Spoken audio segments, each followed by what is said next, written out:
Yo debía estar muerta. La mafia no deja que te vayas caminando cuando descubres 4 millones de dólares en efectivo del cartel que habían desaparecido. Pero en lugar de una bala, el jefe más peligroso de Chicago deslizó un anillo de diamantes sobre su escritorio de caoba y me dijo: «Cásate conmigo, o desaparece para siempre». He sido gorda toda mi vida. No curvy al estilo de esas influencers con figura de reloj de arena que la sociedad aprueba. Simplemente gorda. Y en un mundo que solo valora la perfección delgada e invisible, mi cuerpo me convirtió exactamente en eso, invisible. Nadie miraba dos veces a Chloe Higgins, la auditora senior de 26 años de Harbour View Imports. La gente me atravesaba con la mirada, hablaba por encima de mí, y en general asumía que yo era un mueble inofensivo en el fondo de sus vidas. Y la verdad, la mayor parte del tiempo, a mí me gustaba esa seguridad que me daba ser invisible. Me permitía agachar la cabeza, hacer mi trabajo, e irme a casa con mi gato y mis podcasts de crímenes reales. Pero esa misma invisibilidad fue exactamente lo que me convirtió en la presa perfecta. Todo empezó con Trevor Hayes. Trevor era el director de sistemas, carismático, absurdamente guapo, y llevaba 6 meses prestándome atención. Debí sospechar desde el principio. Un hombre que parecía sacado de un catálogo no le compra café todas las mañanas a la chica gorda del departamento, ni la invita a cenas elegantes, sin tener una razón oculta. Pero yo estaba sola, y su atención se sentía como una droga. Pensé que por fin había encontrado mi cuento de hadas. En realidad, había entrado con los ojos vendados directo a un matadero. Encontré las irregularidades un martes lluvioso de finales de octubre. 4 millones de dólares desviados sistemáticamente de nuestras cuentas corporativas y filtrados a través de empresas fantasma en las Islas Caimán. Mientras rastreaba el camino digital, la sangre se me fue drenando del rostro. Los códigos de autorización, los registros de acceso con marca de tiempo, las aprobaciones encriptadas. Todo estaba vinculado a mi terminal, a mis credenciales. Antes de que pudiera siquiera levantar el teléfono para llamar al gerente regional, la puerta pesada de vidrio de mi oficina se cerró de golpe. 2 hombres estaban parados ahí. No eran de seguridad. Vestían trajes italianos hechos a medida que costaban más que mi auto, y sus ojos tenían esa mirada muerta y plana de los hombres que lastiman a otros por trabajo. Uno de ellos, un hombre con una cicatriz irregular en la mandíbula que después supe que se llamaba Carmine, simplemente señaló hacia la puerta. «Toma tu abrigo, señorita Higgins. El jefe quiere hablar contigo».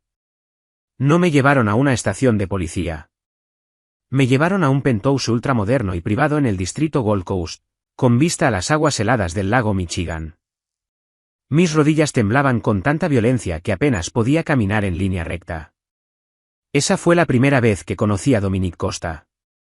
Dominic no era solo el dueño de Harbour View Imports. Era el heredero de la familia criminal Costa, un sindicato despiadado que controlaba la mitad de los puertos de carga de la costa este y del medio oeste. Estaba sentado detrás de un escritorio enorme tallado en caoba oscura, irradiando una autoridad silenciosa y aterradora. Era devastadoramente guapo, con rasgos aristocráticos afilados y ojos color acero frío, pero el aire a su alrededor se sentía sofocante, cargado de violencia. 4 millones de dólares, Chloe, dijo Dominic con suavidad, su voz un rugido profundo que me erizó la piel. Es mucho dinero para que lo trague una contadora junior. Yo no me lo robé, logré decir entre sollozos, las lágrimas finalmente cayendo por mis mejillas. Fue Trevor. Trevor Hayes. Él era el único con acceso a mis contraseñas. Estábamos saliendo. Él usó mi laptop. Dominic no parpadeó. Solo me observó, su mirada bajando lentamente por mi cuerpo grande y tembloroso, envuelto en un cardigan barato y empapado. Sé que fue Trevor, dijo Dominic con calma. Pero Trevor abordó un jet privado hacia Costa Rica hace 3 horas. Vació sus cuentas y desapareció. Lo cual me deja con un agujero de 4 millones de dólares y tu nombre en todos los recibos. La comisión quiere sangre, Chloe. Quieren un ejemplo. Dejé de respirar. La habitación empezó a dar vueltas. Por favor, supliqué, la humillación del falso amor de Trevor completamente eclipsada por un terror crudo. Haré lo que sea. Trabajaré para pagarlo. Testificaré. Dominic se levantó, caminando lentamente alrededor del escritorio hasta quedar de pie sobre mí. ¿Testificar ante quién? La policía. Aquí no se involucra a la policía en los negocios de la familia, Chloe. Hizo una pausa, y extendió la mano para levantarme la barbilla con un dedo aterradoramente suave. Pero hay una forma en que puedes pagar esta deuda y conservar tu vida. Caminó de regreso a su escritorio y abrió un cajón, sacando una gruesa carpeta manila y una caja de terciopelo. Mi abuelo, don Salvatore, se está muriendo, y explicó Dominique, con un tono estrictamente de negocios. Él controla el fideicomiso familiar y el asiento definitivo en la comisión. Pero es un tradicionalista de la vieja escuela. Se niega a entregarme el imperio a menos que yo sea un hombre de familia, casado y estable. Si me caso con una socialité, una actriz o una supermodelo, la prensa nos perseguirá. El FBI investigará su pasado. Eso trae calor no deseado que no necesito. Abrió la caja de terciopelo. Dentro había un deslumbrante anillo de diamante talla esmeralda de 5 quilates. Pero tú, continuó Dominique, sus ojos clavados en los míos, eres una contadora común, discreta, con sobrepeso, de los suburbios. No tienes presencia en redes sociales, un historial crediticio aburrido, y ningún lazo familiar del cual hablar. Si me caso contigo, ante el mundo parecerá que dejé el glamour para sentar cabeza con una mujer normal, por amor. Eres el camuflaje perfecto, sin ningún glamour. Nadie sospechará jamás nada, y nadie te mirará 2 veces. Sus palabras dolieron, una validación cruel de cada inseguridad que había tenido sobre mi cuerpo. Pero la alternativa era una tumba poco profunda. 1 año, dijo Dominique, deslizando el contrato sobre el escritorio. Interpretas a la esposa devota. Asistes a las galas. Le sonríes a mi abuelo. Llevas mi apellido. A cambio, borro los 4 millones del libro contable.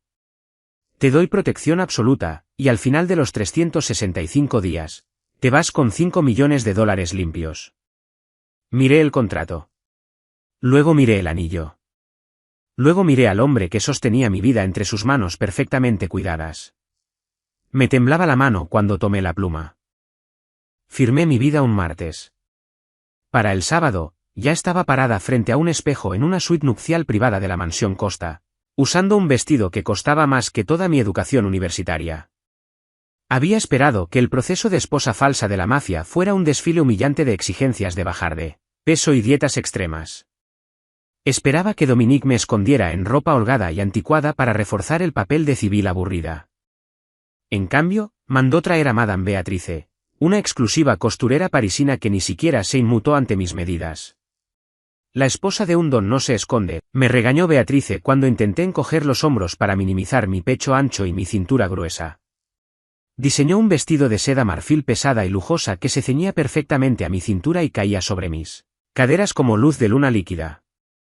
Tenía mangas de encaje que dejaban los hombros al descubierto, y un corsé que me hizo sentir peligrosamente poderosa. Cuando me miré al espejo, por primera vez en mi vida, no vi a la amiga gorda. Vi a una reina. La boda fue un evento íntimo pero ferozmente resguardado en la capilla privada de la mansión. Don Salvatore estaba sentado en primera fila en una silla de ruedas, con un tubo de oxígeno pegado a la nariz, sus ojos afilados sin perderse un solo detalle. Cuando las pesadas puertas de madera se abrieron y comencé a caminar por el pasillo, empezaron los murmullos.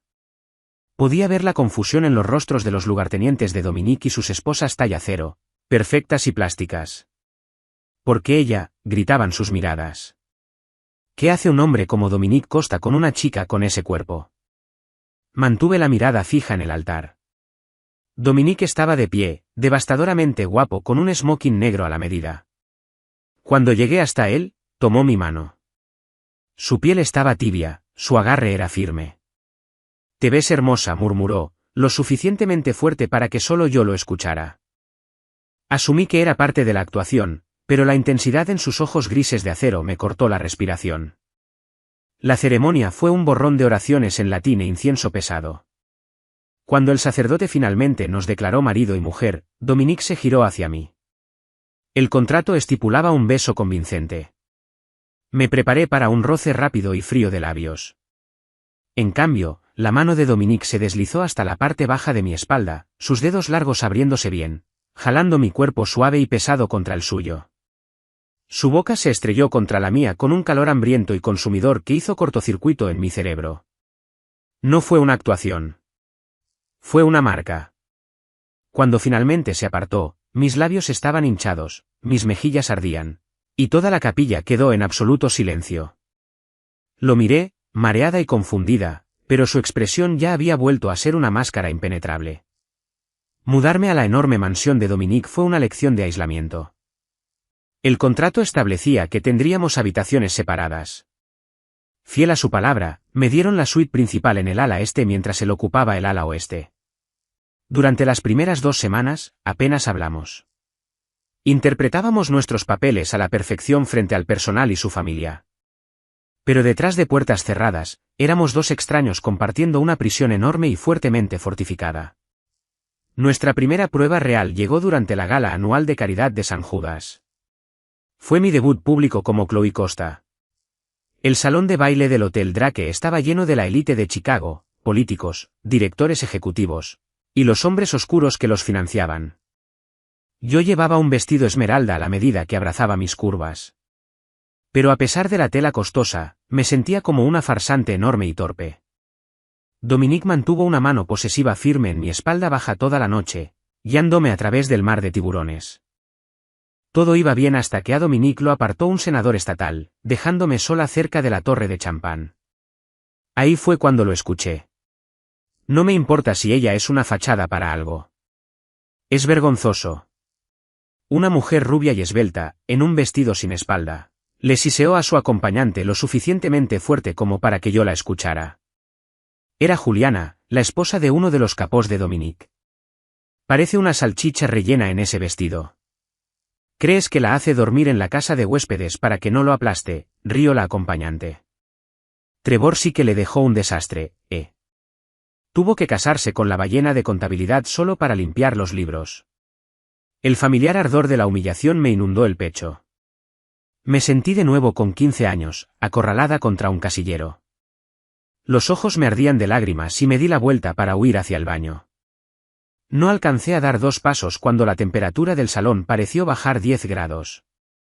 Dominique se materializó entre la multitud, su rostro convertido en una máscara aterradora de furia calma y letal. No gritó.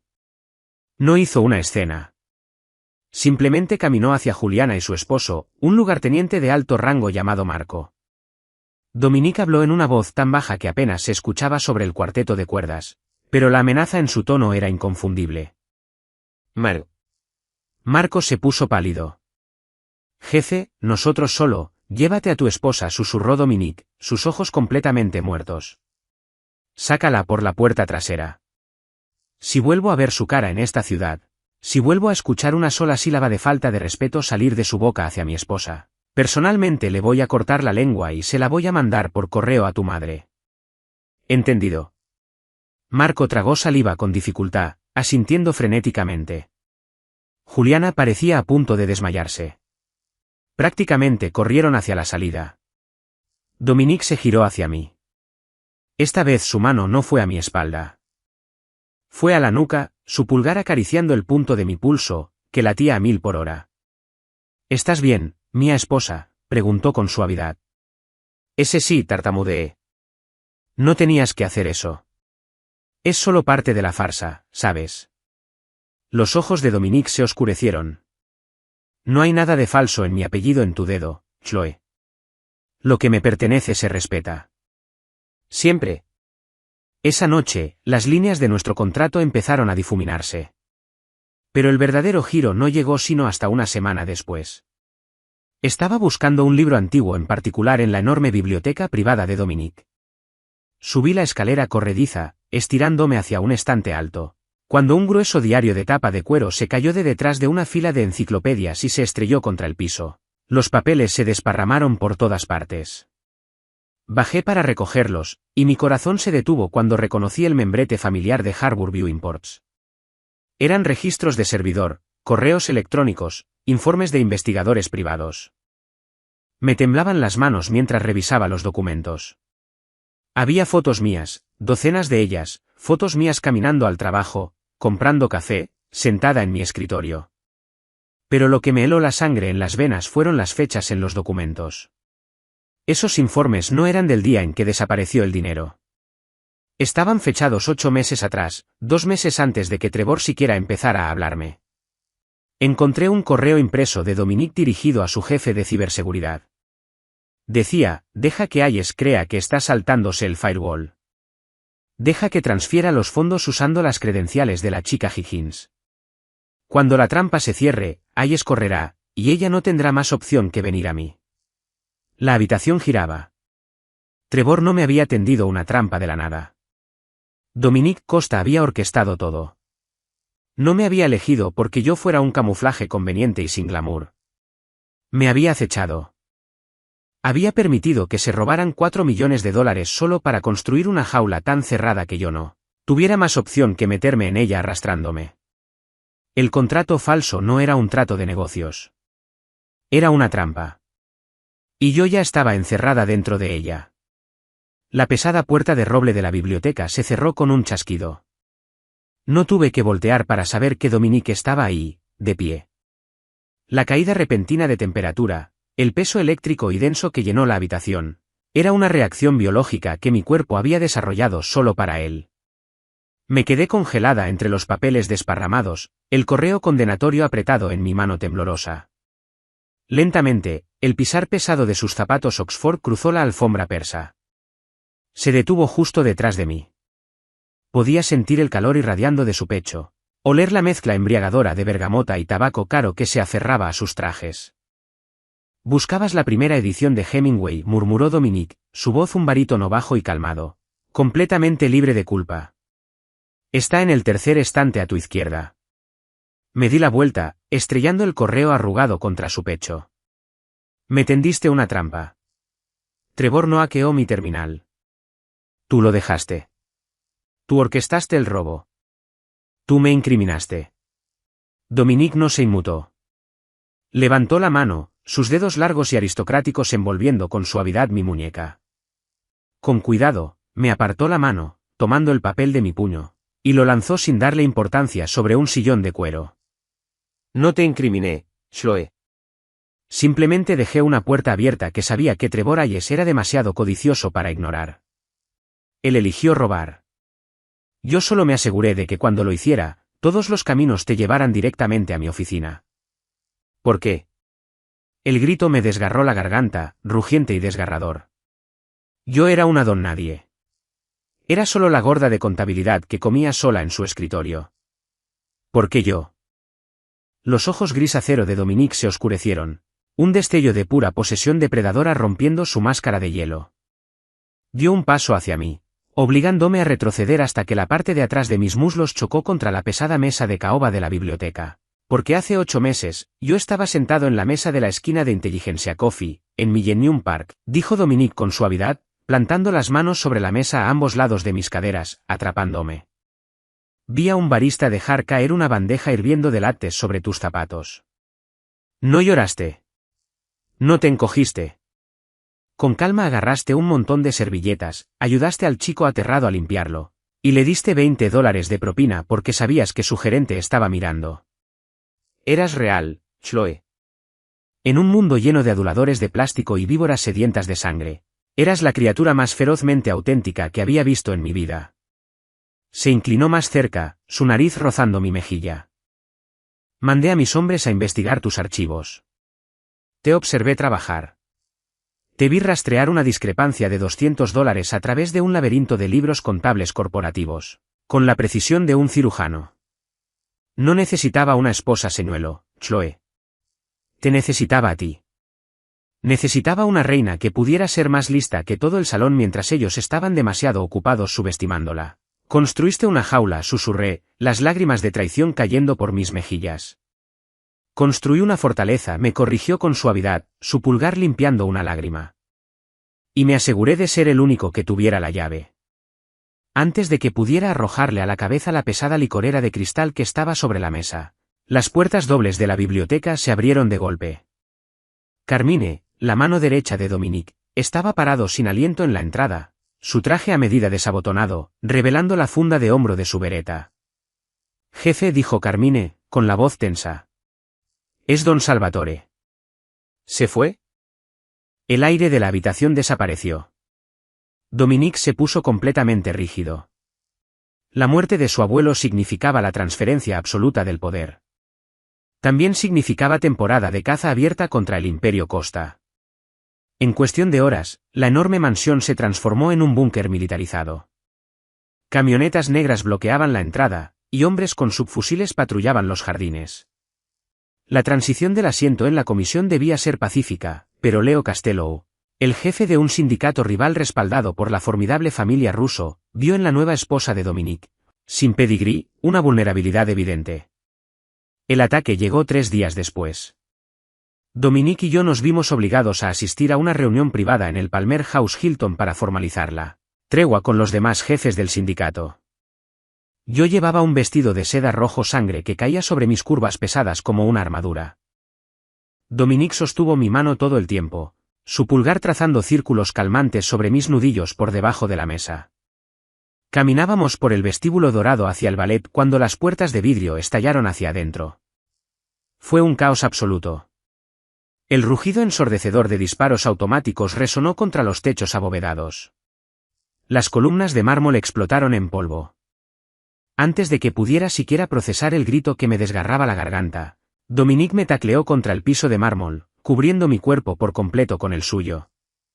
Mantén la cabeza abajo, rugió sobre el sonido de los disparos, sacando una Glock 19 de su chaqueta y devolviendo el fuego junto a Carmine.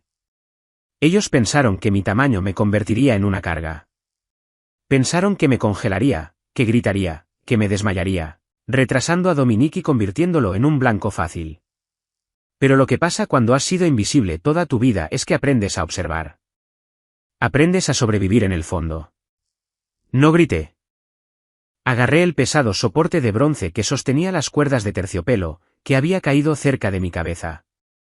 Y cuando un tirador flanqueó a Carmine desde el punto ciego cerca del mostrador de conserjería, lo golpeé con todo el peso de mi cuerpo.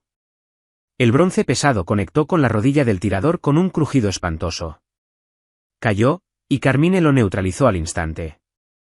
Dominique me levantó del suelo, sus ojos abiertos con una mezcla de shock y un orgullo oscuro y ardiente. Al auto, ahora. Nos lanzamos a la parte trasera de su Aston Martin blindado. El vidrio antibalas se agrietaba como telaraña mientras las balas golpeaban la ventana trasera y Carmine pisaba el acelerador a fondo.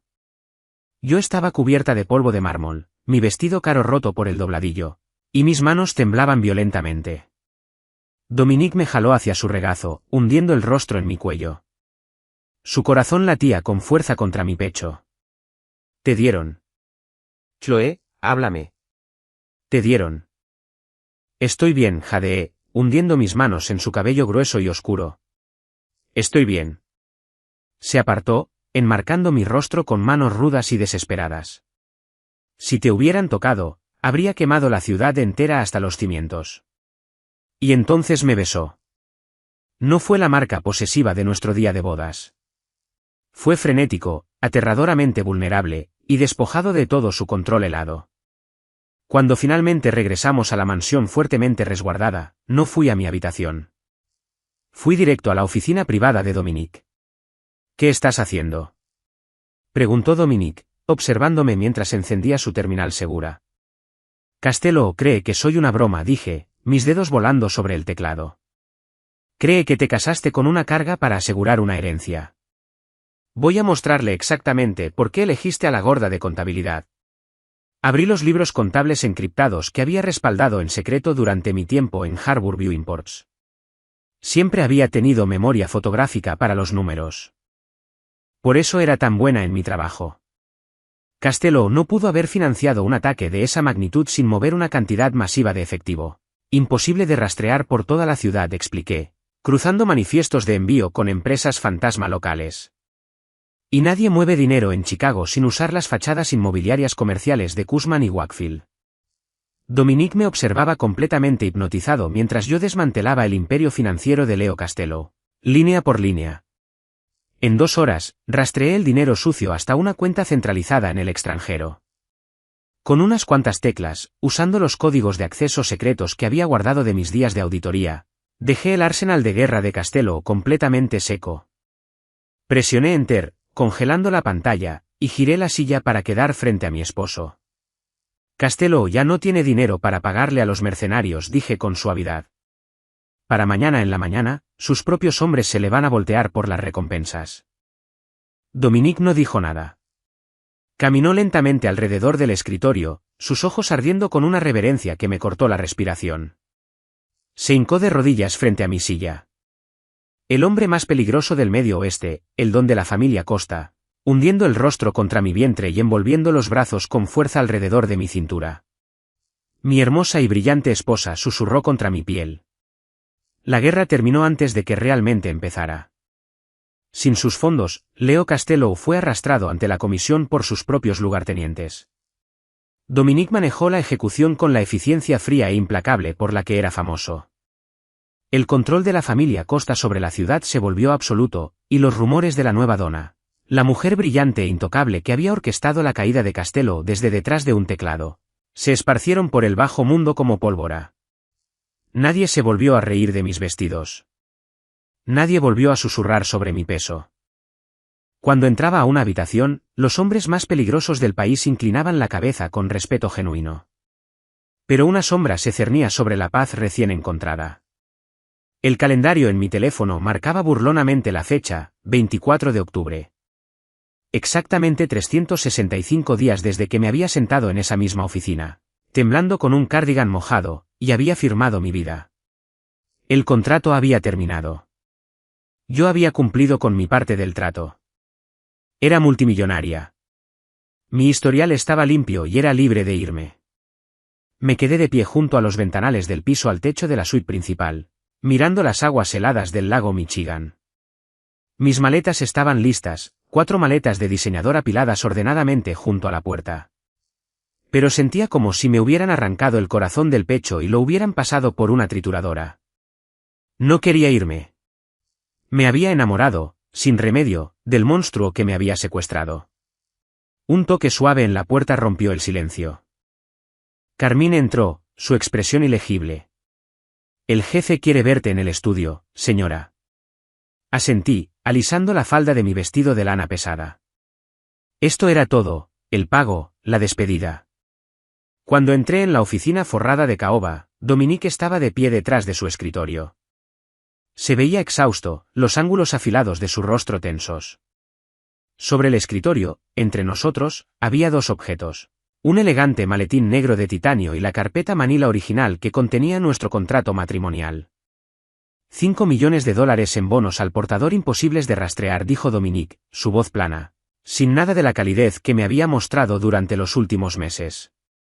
Señaló hacia el maletín. Como acordamos. Carmine tiene un jet privado esperando en Oare para llevarte a donde quieras del mundo. Una nueva identidad, una nueva vida, seguridad total. Miré fijamente el maletín. Parecía una lápida. Estás cumpliendo tu palabra, logré decir, mi voz quebrándose un poco. Siempre cumplo mi palabra, respondió, la mandíbula tensa. Di un paso tembloroso hacia adelante, alcanzando el mango del maletín. Mi mano quedó suspendida sobre el metal frío. Levanté la vista hacia él. Sus ojos estaban oscuros, tormentosos, fijos en mi rostro con una intensidad agonizante. ¿Es esto lo que quieres, Dominique?, pregunté en voz baja. ¿Quieres que tome el dinero y me vaya? Se quedó completamente inmóvil por un momento largo y agonizante. Entonces, con un movimiento repentino y violento, barrió con el brazo todo el escritorio. El maletín de titanio salió volando de la madera pulida y se estrelló contra la pared, abriéndose de golpe y derramando millones de dólares sobre la alfombra persa. Dominique tomó la carpeta manila. Sacó el pesado contrato de pergamino, agarró un encendedor Cartier de oro que estaba sobre el escritorio, y encendió la llama. El fuego prendió el borde del papel. No. Gruñó Dominique, su voz un rugido, un gruñido desesperado, mientras dejaba caer el contrato en llamas dentro de un cenicero de cristal. No quiero que te vayas. El contrato está muerto, Chloe. El trato se acabó. Rodeó el escritorio, cerrando la distancia entre nosotros en 3 pasos enormes. Me agarró de la cintura, jalándome con fuerza contra él. Mentí, susurró, su frente apoyada contra la mía. Mentí cuando dije que era un arreglo de un año. Desde el momento en que te vi, supe que te iba a quedar conmigo. Habría quemado la ciudad entera para meterte en mi casa. Y voy a masacrar a cualquiera que intente sacarte de ella. Tú no eres una transacción. Eres mi esposa. Eres la dona de esta familia. Y yo estoy completamente a tu merced. Las lágrimas me nublaron la vista. Pero esta vez eran lágrimas de triunfo absoluto. La chica gorda e invisible había muerto. En su lugar quedaba una mujer que sostenía el corazón del diablo en la palma de su mano. Alcé la mano, enredando los dedos en su cabello oscuro, y jalé sus labios hacia los míos. Entonces supongo que me quedo, susurré contra su boca. Pero si alguna vez vuelves a esconderme un libro contable, Costa, te voy a llevar a la bancarrota yo misma.